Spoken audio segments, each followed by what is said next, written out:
Okay, Anusri, the floor is yours. Thank you. Hi everyone. Am I audible? Mic's working. Yeah. Hi everyone. I'm Anushri. I am an alumni. I recently graduated with my master's in medical device and diagnostic engineering from USC, and I also did my certification in regulatory and clinical affairs from HSC.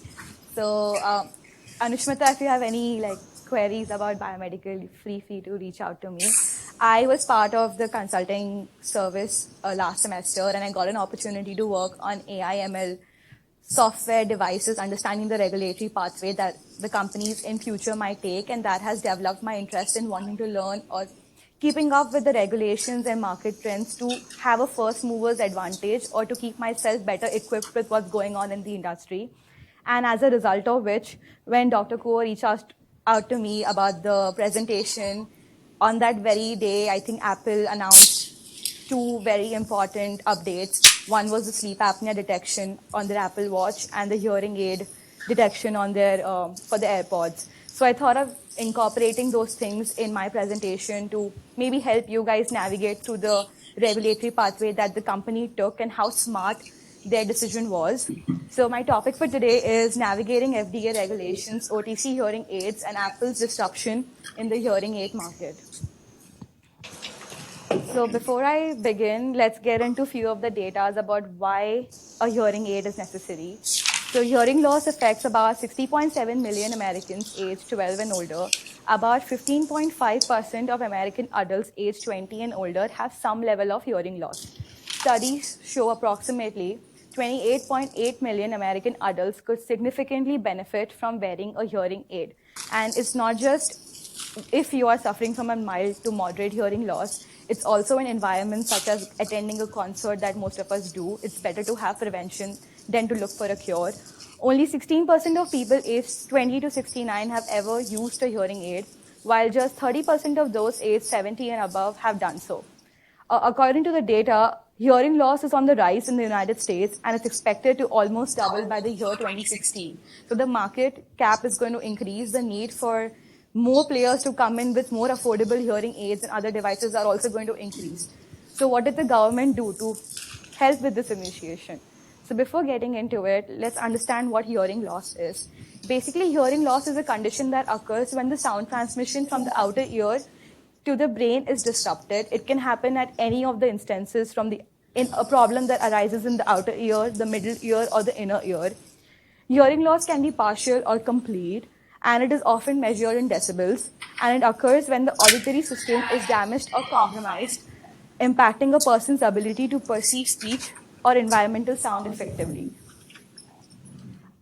This basically talks about what a decibel is and also gives you a range of what different hearing loss, the range of each hearing loss is. Normally, the average decibel level for a normal conversation is around 60 dB, but any sound that exceeds 85 dB can be harmful. That's mostly the concerts and other events music festivals that we tend to attend. Understanding hearing amplification devices. There are basically, I have not included the implants. I'm strictly restricting myself to, hearing aids, different types of hearing amplification devices. By amplification, I mean amplifying the sound. Number one, hearing aids, we'll get into it. Number two is assistive listening devices. That is for a specific hobby or a specific thing that you are into. For example, if you're into bird watching, the frequency of the sound wave would increase for that particular time period. You don't have to wear it, constantly. Personal sound amplification products is basically the sound is amplified at a particular frequency. So if you are using a personal sound amplification product, your frequency, maybe the availability that the product can give is 50 dB. So initially, the Apple AirPods were supposed to be a personal sound amplification products. That is how they were marketed. Types of hearing loss. There are three types of hearing loss. One is conductive, second is sensorineural, third is mixed hearing loss. Hearing loss can again happen on one ear, unilateral, or both ears, bilateral. How hearing works, a journey through the ear. So we can divide this into 4 different categories. One is the outer ear, where the whole purpose of it is to capture the sound. Once the sound is captured, it travels in form of vibrations to the middle ear where the sound is amplified. When the sound is amplified, you have the eustachian tube which helps in maintaining the proper vibration and equalizing the pressure. Then the sound waves travel to the inner ear where it is converted into electrical signals. And in the cochlea, you have the hair cells that are responsible for generating these electrical signals. And post that, the signals are translated into sounds. The hair cells convert these vibrations into electrical signals and send it to the brain for the brain to process the electrical signals. So you can have an issue at any of these three stages, and for you to create a device or for you to market a device, it's very important to first understand the anatomy behind it, at what stage is it affecting your hearing, and to what degree it can affect your hearing. So again, types of hearing loss, sensorineural hearing loss happens, as you can see in the image, it's when the area affected is the most innermost area.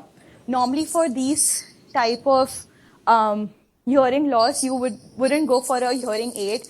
You would go for a bone conducting hearing aid or cochlear implant. For a conductive hearing loss, it mostly occurs in the outer or the middle hearing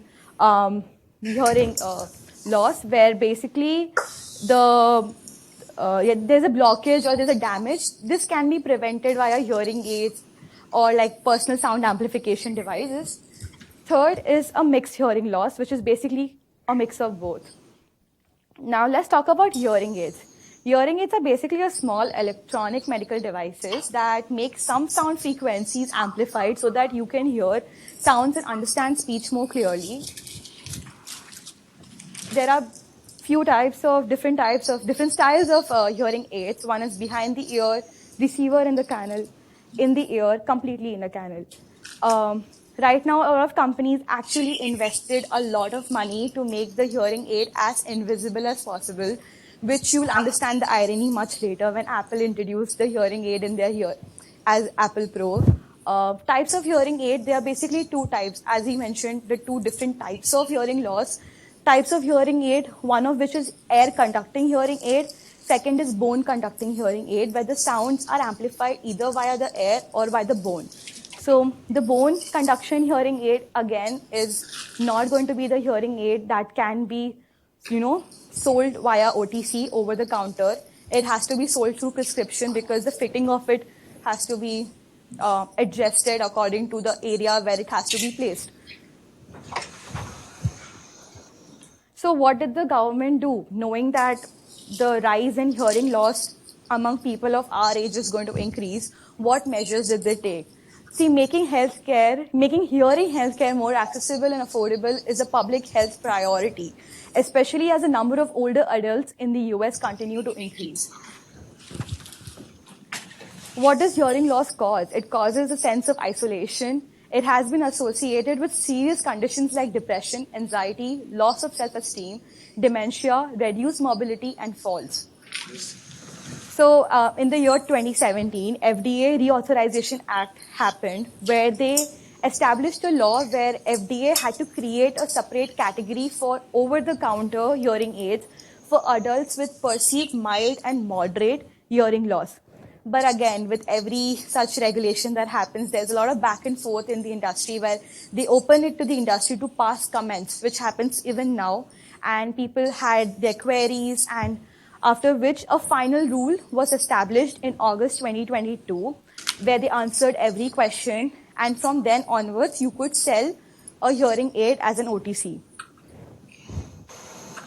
So OTC hearing aids are for adults with perceived mild to moderate hearing loss. They are not meant for children or for adults who have more severe hearing loss or significantly difficult hearing. So this is what I had shared with Dr. Kuo. It's a 65-page document about the final rule. I'll try to brief it up as much as I could understand about the document. So what are the FDA regulations for OTC hearing aids? OTC hearing aids, again, as I mentioned, there are two types of conduction hearing aids. It's an air conduction hearing aid intended for adults above the age of 18. Their classification, they are mostly class 1 or class 2. Class 2 if they have Bluetooth or they are self-fitting. Self-fitting means you have a software or an app attached to the hearing aid where you can change the amplification, customize it according to your own needs. Otherwise, it would be called a preset where everything is already predetermined. Quality system regulations or requirements, it has to follow the 21 CFR Part 820, which is the quality system requirements, QSRs. Output limitations. So this is what it took for the act that was released in 2017 to finally be finalized in 2022. A lot of people went back and forth on what should be the optimum output limitation for these devices, and they decided that the OTC hearing aids are limited to an output of 111 dB with an extended limit of 170 if the output and the input could be controlled. Insertion depth. With this, again, how much can you insert the hearing aid into what extent? So there has to be a limit to it. So after a lot of deliberation, they understood that the devices must have components that do not extend deeper than 10 millimeters from the eardrum. This safety measure is designed to prevent harm caused by proper insertion of the hearing aid into the ear canals. 510K submission and exemptions. You can submit your documents two different ways, 510K and de novo. 510K happens when you have a predicate device, mostly for class 1 and class 2. Class 2, as I mentioned before, if it's Bluetooth or if it comes under self-fitting feature, it requires some sort of special control. De novo is for devices that don't have any predicate devices. Normally, 510K is a lot more faster to get substantial equivalence from, but de novo gives you the advantage and an upper end in the industry to have the first mover's advantage. Compliance and transition period. So in the document, there were companies that were selling hearing aids prior to 2022, but they were selling it as a prescription device. Even Bose, other companies had hearing aids, but they were selling it as a hardware software, component together from the FDA. So the devices that were already marketed before October 17 had to comply with the new requirements and had to resubmit a 510K document. Because as I'll be talking more in depth about the de novo and the 510K, you will see that a lot of really small factors into documentations were changed. Labeling requirements, let's get into it. There are three categories: user instructions, warning, and customization instructions. The whole document focused a lot on human factors because at the end of the day, it is us who would be responsible for adjusting and how well can we get equipped with the software and how to, upload our hearing loss data into the app and then to see the results from it, like how easy it is for one person, any age, to use the app. So they had to make sure that the instruction for use is clear. It is well understood by people of all age. The warnings are mentioned so that children below the age of 18 don't use it.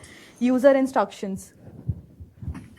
And the most important thing that the Biden administration did was that they preemption of the state laws. The FDA rule includes the law that prevents states from imposing additional or conflicting requirements on OTC. Basically, the law is centralized, that it can't go back to the states and they can create any, technicalities and, more confusion when it's already so confusing to begin with. So coming to it, I have linked the document. So when the presentation is shared, you guys can go through all the 65 pages. The FDA received over 1,000 public comments, and they were basically categorized into three categories. Consumers, where consumers are very supportive because if you can see the new OTC hearing aids, the amount that a person has to spend is between $200 to $1,000. Prior to that, the prescription aids were between $1,000 to $6,000 a pair. So either you could co-pay or get any of the other, HSA or other beneficiaries. You would still have to pay a majority chunk of the amount. Hearing health professionals, obviously, they had their doubts because how well could you self-manage the device, including misuse or over-amplification? And that's one of the reasons why they deliberated so much and came to that specific value that I mentioned in the previous slide. Manufacturers, they raised concerns because if you are, getting an approval for a software hardware device, the clinical trials, the whole manufacturing process that goes into the device will obviously increase the amount, because you will have to not just do clinical trials on the devices, but also show a human factor study, a user feasibility study to aid it. There was a research paper which I didn't get a lot into detail with, which talks about the effectiveness of the over-the-counter self-fitting hearing aid with a audiologist fitted hearing aid. It basically talks about how it is more or less comparable. FDA authorized the first over-the-counter hearing aid software. They have already in the past authorized different hearing aid, but this is just a software addition to an already hardware device to be used in Apple's AirPods Pro.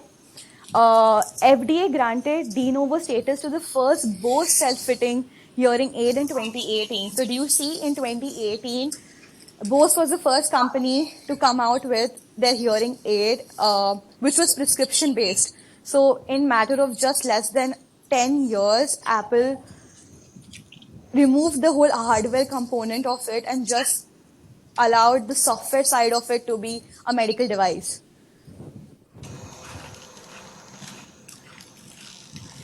How many of you guys use AirPods? Yeah. So FDA approved Apple AirPod Pro 2 to be used as a hearing aid. I just quoted somebody in the industry. I was going through the LinkedIn articles where someone said that this is a tidal wave in the hearing healthcare that has just hit the shore. So FDA authorized the first OTC. Basically, you can now transform your personalized, it can be transformed into a personalized hearing aid via an upcoming software update that would boost specific sounds in real time. So during their keynote speech where they talked about all the Apple 16, the Apple Watch, the sleep apnea detection, they gave statistics saying that 30 million Americans report some degree of hearing loss. And this quote really stuck with me. Hearing technology is merging with consumer technology and bringing a lot more options than traditional hearing aid. And if you have to remove the traditional hearing aid industry, if you just see what Apple is doing. So when the CEO of Apple, Tim Cook, when he came to India, they had asked him a question about where do you see Apple going into, because it's like the number one industry, right?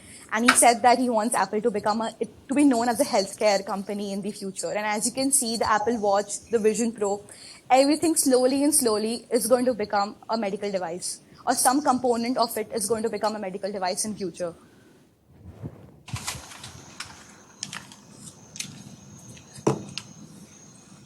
So Apple addresses hearing health on 3 critical fronts. One is prevention, awareness, and affordability.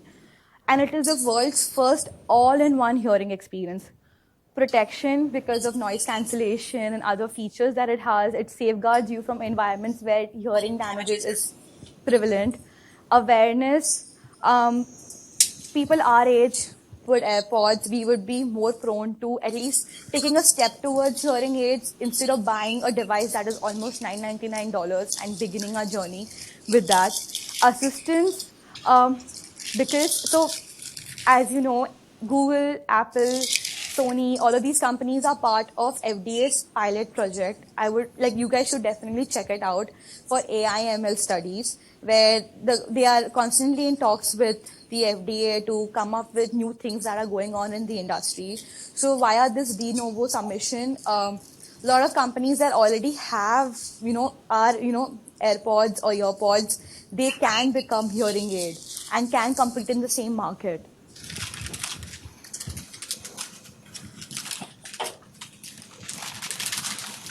So regulatory pathway. So Apple applied via the de novo pre-market review, and it was the first company to get authorization for the software device. For the validation of the technology, they had enrolled 118 people with perceived mild to moderate hearing loss at multiple US sites. The discovery was that the participants who self-fitted Apple earbuds achieved similar perceived benefits as people who had the same device. Initially, there was an ongoing joke that you could use your Apple AirPods as a personal sound amplification products, but they lacked any FDA clearance. So in their intention of use, or they could not make any claims that it can do something because it is not FDA approved yet. But it did have certain, hearing test feasibilities like live listen and conversation boost, which can increase volume and enhance the sound of someone's voice during a conversation. So this is the AirPods, and this is the traditional hearing aid. Software as a medical device pathway to market. Apple has done this in the past with the watch. The watch was already a hardware device. They incorporated software components to it for, the heart rate detection, different diseases like glucose monitoring, as well as right now, sleep apnea. So is it simple to clear a stamp than a hardware software? Imagine the production chaos if every Apple device had to meet medical device standards. That would skyrocket the price. So if you think from a market point of view, if I were to introduce Apple as a software hardware combination, I wouldn't be able to price the AirPods Pro at, I don't know, like $250 or $300. It would definitely go up to $900. And because of which, all the companies currently price their devices at that range because there's so much that goes behind it. While in this case, it is just the software. So coming into the de novo submission for Apple, they have not yet uploaded the summary. I waited till yesterday to see if they had, but they haven't yet. But we'll get into the reclassification order and just to understand the regulation number, classification, product code. And if you see the date received and decision date, they took almost 9 months because there was a back and forth because it's a de novo product. There's a lot of deliberation that goes into it. Again, as I mentioned, when the final rule was released, a lot of devices were already in the market and they had to resubmit a 510K. Why did they have to resubmit a 510K? Because they had changed the product codes. They had converted some product codes from prescription to OTC. So I tried to check what each and every regulation number meant, but it has still not been uploaded on the website because being a de novo submission, this is the first time a device has been given this regulation number. Moving forward, if any company has to do any submission for a similar device, they can, like if you are working for a company that is making a hearing aid and wants to enter this industry, you can use this regulation number as a reference while making your 510K submission. I then went to the product code, that is SCR. No other company, no other product has been assigned SCR. So this is the first time a company will be assigned SCR as a product code. If you see, if you see this part, the physical state, it says that the device is software.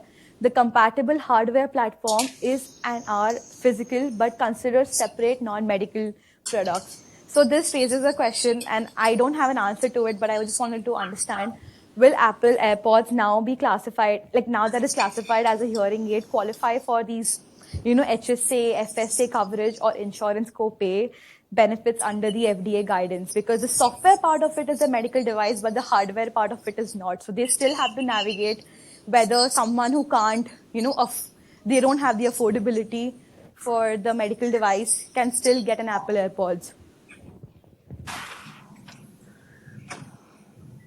So the letter from the FDA to Apple regarding that's the number, the de novo number, officially granted them and classified them as a class 2 medical device. And based on what all, like devices safety effectiveness under this regulatory framework, I've just highlighted it in the letter. Now this is interesting. As you know, the 2 weeks ago, I spoke about the PCCB project, and Apple in the submission has actually submitted on July 1st hearing feature predetermined change control plan. So PCCP, a predetermined change control plan, is basically a submission that you do alongside your 510K or de novo, where you list out any modifications or changes that you will be bringing to your device without having to submit a 510K later. So for example, if your device has an AI or an ML component to it, it's an algorithm. It learns with real-time data and it keeps there like multiple iterations that it happens. Will you be submitting a 510K for each and every iteration? It's impossible. So as I think going into the industry, the faster you are equipped with PCCP, the better it is going to be for all of us, because 2 weeks ago, FDA announced that PCCP would also be, it can also be used for hardware-centric devices and not just software devices. And there's a new device classification under 21 CFR 874.3335. So just to give you a bit of an idea, this was the BOS's de novo submission in 2018, which got approved in less than 4 months compared to Apple's. And their product classification and product code is a lot different.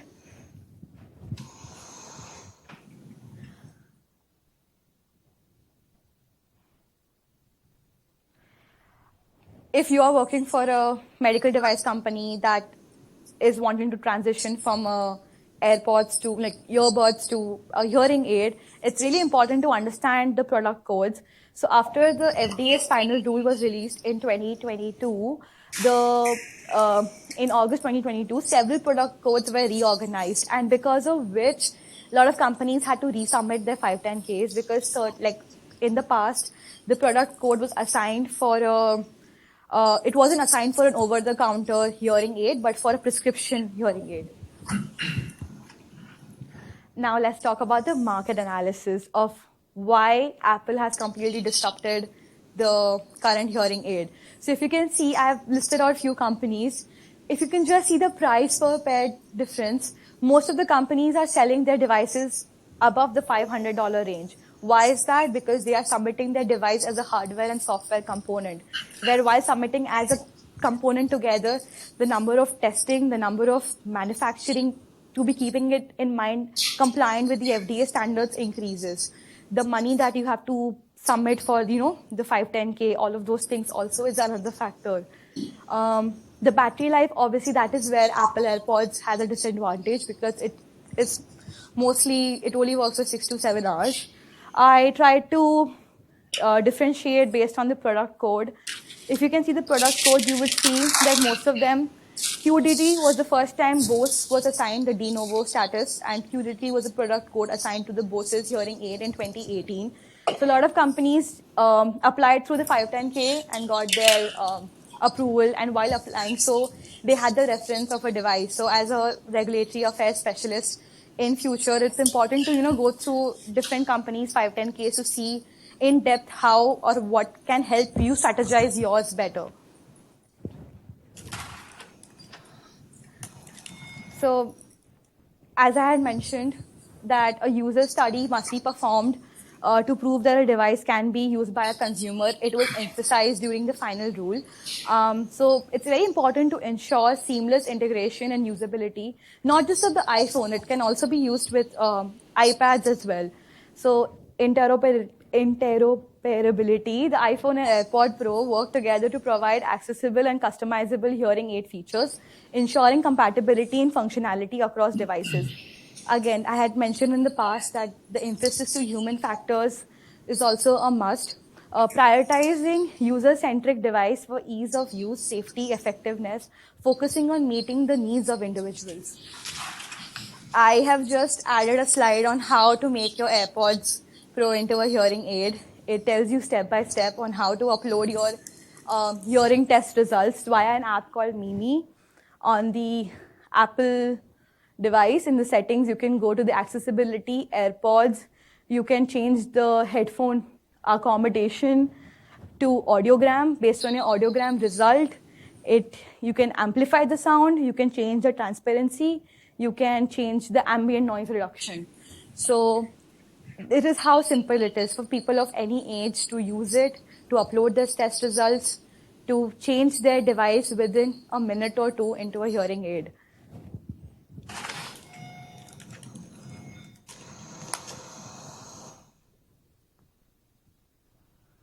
So I have added the link of how to convert your AirPods into a hearing aid so that anybody who wants to do so can do it.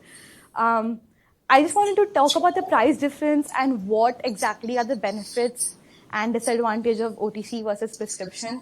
So for OTC hearing aids, it basically amplifies all sounds at the same level, While a prescription-based, you get a testing done, and based on the frequencies where you are not able to hear the sound perfectly, it is customized in that way and fitted according to where it should be placed, based on the individual specific frequency and volume needs. OTC hearing aids are typically made in a sort of one-size-fits-all. People have been complaining about the AirPods not fitting them perfectly, even though they have tried to come up with different earbuds. And there was a quote by somebody on Reddit which spoke about Apple found a way to turn their AirPods into a hearing aid before they found a way to make it fit my ear. So I just find it very hilarious that, and also with the whole marketing and the need to be on trends, the day it got approved by the FDA, it's just been not even a week. And Amazon is already selling mobile phone covers saying that it's been great, but I'm turning off my hearing aid now. So it's like how the Stanley Cups took over like the internet. Very soon, this too might become a trend. So from whatever I've spoken, there are a few key lessons for regulatory professionals from Apple's entry into the hearing aid market. We always had the Apple Watch. We always had the AirPods. So what did Apple do different than other companies? It understands the gap in the market. It understands that people need hearing aid devices and they are priced at an exorbitant level, and they have entered the market when at a price gap that the companies might take 2 to 3 years to bring down their, or a company has to enter, a new individual company has to enter into the market. So Apple's de novo success highlights the need to anticipate and address gaps. So as a regulatory affairs professionals, it is our responsibility to keep up with the trends that goes on in the industry. And you can access these data. Data is everywhere online. You just have to know where to get the right data from, attend webinars, attend talks with industry people, so that if you are working in a company with the brightest mindset possible, you choose the best method to enter. If Apple in the past, Apple AirPods has been there since 2016. And this rule came in 22. If Apple wanted to enter the hearing aid market in 2018, it would have to come together as a hardware and a software package. And that would have increased the cost. Focus on software as a medical device. A lot of companies are incorporating AI, ML, cybersecurity in their devices, if not the device, in the process of getting their devices approved.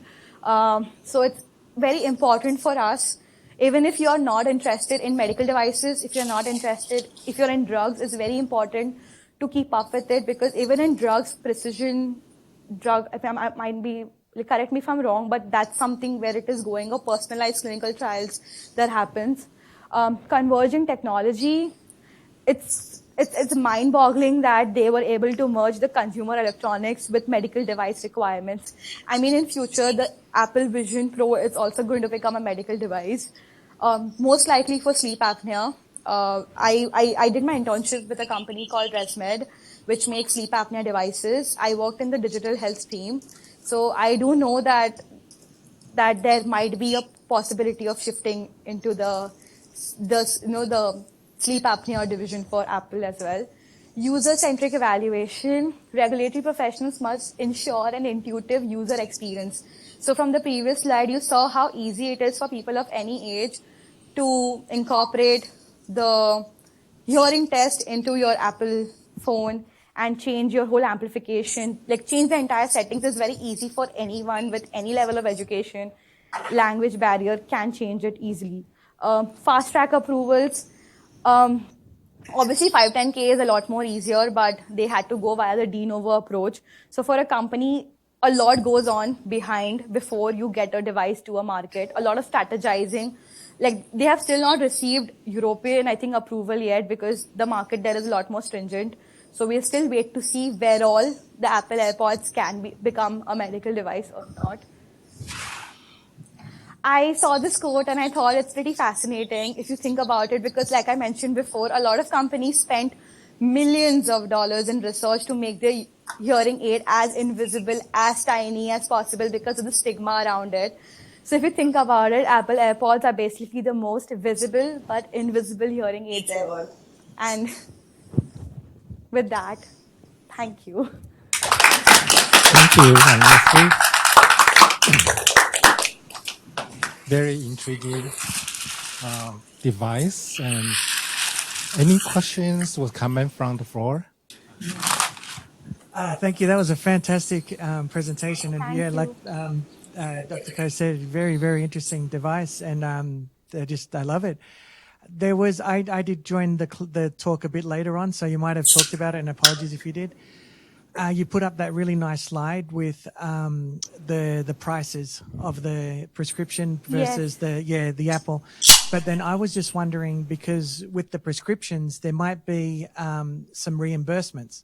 Oh, yes, definitely. And then with those reimbursements, depending on what what the patients are applying for, they might equalize to some of the be more closer aligned with the price of the Apple. So I was just wondering, did that consider like some reimbursed from insurance companies, medical insurance, etc.? So I had compared it with not the prescription devices, but with other OTC devices, which are over the counter. Yeah. I'm not sure about the reimbursement because I don't know to what extent they are willing to co-pay for the company. But the price is already so high. If Apple is still able to get the FSA or FSA beneficiaries, probably the amount for the Apple Pro can also further decrease with that.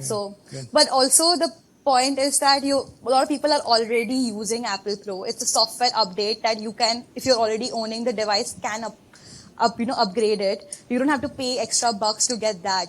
And with the social stigma being around the hearing aid, I think it's going to become a fashion trend that everyone's going to be wearing the Apple AirPods. I agree. Yeah, I agree. Thank you. Thank you. Any other question or comment?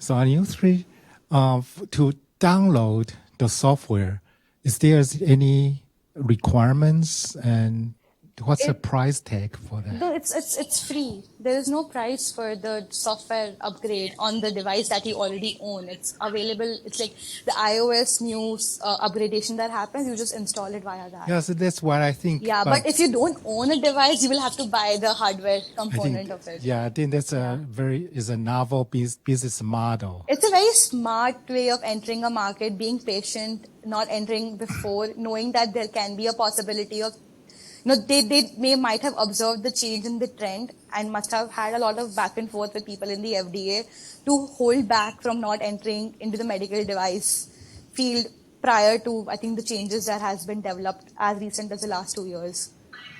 And you have showed us the step to set up the program. Yes, I have it. I have it linked in the slides. And I wonder, for someone with need a hearing aid, how the software really help them? Or could they just tune up their value? So before the software, you have to take a hearing aid test from what I have understood.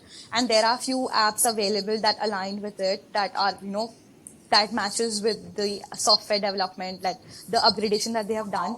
Based on the scores that you get, you upload that data into the... I guess my question would be, for someone who use it as a hearing aid. Yes. How different from a normal person? So does Apple change the audio setting I put a slide on this. in there, and how much change they have made based on the software, caused by the software? Yes, 1 second, Dr. Ko, I'll just come to the slide. Yeah.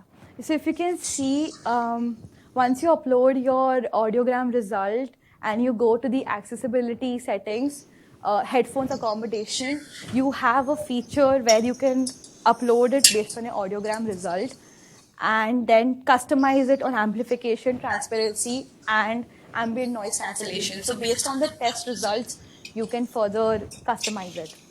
I'm not sure again how it would work for someone, like what would it be for someone who has not installed the app? How different would the UI UX look like? But I'm pretty sure it's going to be different. You think? Yes. So I'm thinking, would the frequency be changed? Yes. Yes. And how much change?